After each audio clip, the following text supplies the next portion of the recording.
Alright, welcome back here on this YouTube channel, Mouse Tech. In today's video, I'm going to show you how you can set up your STC Saudi Arabia APN settings. So guys, don't forget to like the video, don't forget to subscribe to this YouTube channel, don't forget to share this tutorial to your friend. So guys, let us continue. So the first step is we are going to open our phone's settings, as right here, phone settings.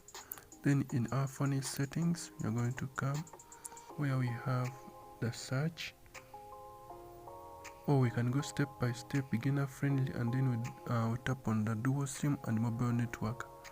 This tutorial is gonna be beginner friendly, so that even if you have never set it up any APN settings, it is going to help you. And I'm going to use a lot of sign language, so that even if you have never set it up, it's gonna be a step by step. So just know that it is the most easiest tutorial you have ever met on APN settings. So you're going to search APN settings or access point names, or you can also go step by step dual SIM network. Then you select your STC SIM card, SIM 1.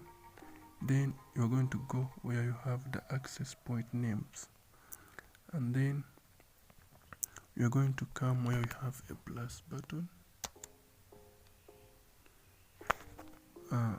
where we have a plus button right here, or on some devices that plus button may be appearing here, or you may be seeing a word new APN down here.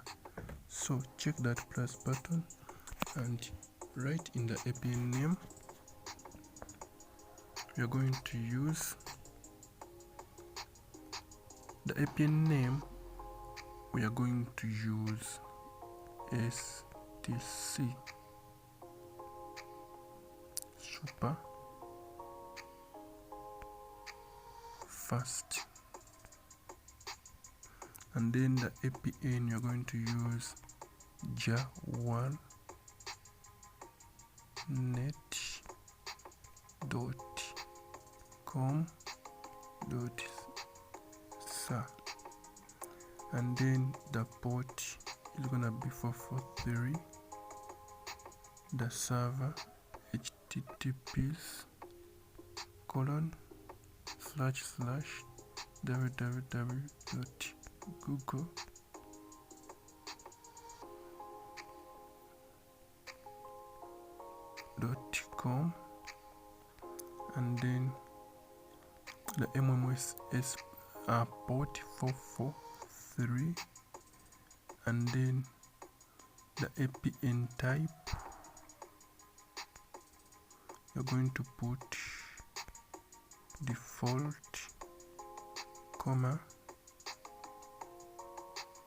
SUPL, and then the APN protocol, choose that one, the roaming protocol, that one, and then after save, that is it. After save, come where you have save. Now this APN setting, after restart your device, but if you have multiple APNs, for example, let me try to show you by creating something fake. You may be having multiple APNs in your device. Now make sure that this green icon or the blue, depends on the device, is right pointing in the STC like this, like that. So that is it, and I sign out. Let us meet in the next tutorial.